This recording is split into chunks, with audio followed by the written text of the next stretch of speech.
And a scam alert out of Macomb County has the sheriff's office warning residents about fake calls. We're told someone has been posing as a lieutenant and threatening to arrest people if they don't come to jail. Jack Nissen is here to tell us more. Jack, so what's happening with these calls? People are pretending to be the police? Yes, Bre, these scam calls are actually getting more and more intricate, and I have to say the lieutenant that started getting blown up on Tuesday received a whole lot of noise from a lot of confused residents who are really concerned about what they were hearing. And they were hearing that they were going to be arrested, that they were going to be fined, and really a ton of different things were going to actually run into, I guess, an issue for them. Essentially, though, it's kind of the same thing we always see, which is police hearing about a lot of scam calls coming into seniors, coming into people who are unsuspecting of what they may or may not have done. As we've sort of discovered, though, oftentimes this stuff is only getting more and more intricate. I have to say, I'm even a little bit surprised by it. So as we sort of seen from the sheriffs, though, they're kind of prepared for it as well. We actually did get to talk to the sheriff earlier today and hear a little bit more about what the scam actually was calling for. So yesterday there was a large amount of calls from residents in Macomb County that had received a phone call from Lieutenant Jeff McPherson, who is employed with the Macomb County Sheriff's Office. The caller was indicating that they had failed to appear for jury duty and that there was a warrant for their arrest. During the call, the caller would then say that this issue could be taken care of.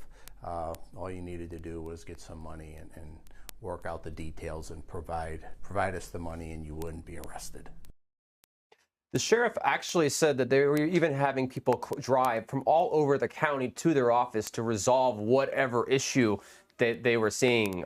But as is the nature with a lot of these things, these scams are not real, and police are never going to ask you for money. That's just not how it happens. If they're going to get in touch with you, they're probably going to show up at your door. If they do call you, they're going to ask you to come down to their office. But as far as paying with gift cards or paying off some sort of ransom, it's just not something police do. So anybody getting these calls, they should suspect it's probably going to be a scam.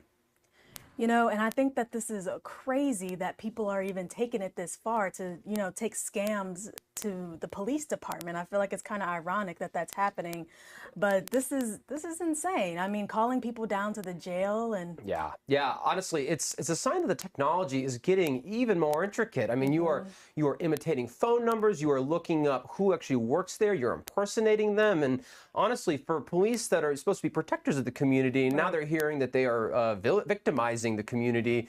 It's got really, I think it sort of places a lot more emphasis on police to serve the public service and to remind people that they need to really watch out for this stuff. But as always, they're not going to ask you for money. So if someone's asking for it, don't give it to them. Don't give it to them. So do we know if this is happening in any other counties? We know it's happening in Macomb. What about Oakland, Wayne? We haven't heard anything else from anybody else. I will say the flurry of calls that poor Lieutenant McPherson was getting made me think that Macomb County was next on the list of whatever scam artist was trying to, steal money from people. But as far as I can tell, if we get any notices from Oakland County or Wayne County, we'll definitely put it out there, but we haven't seen anything else besides Macomb County.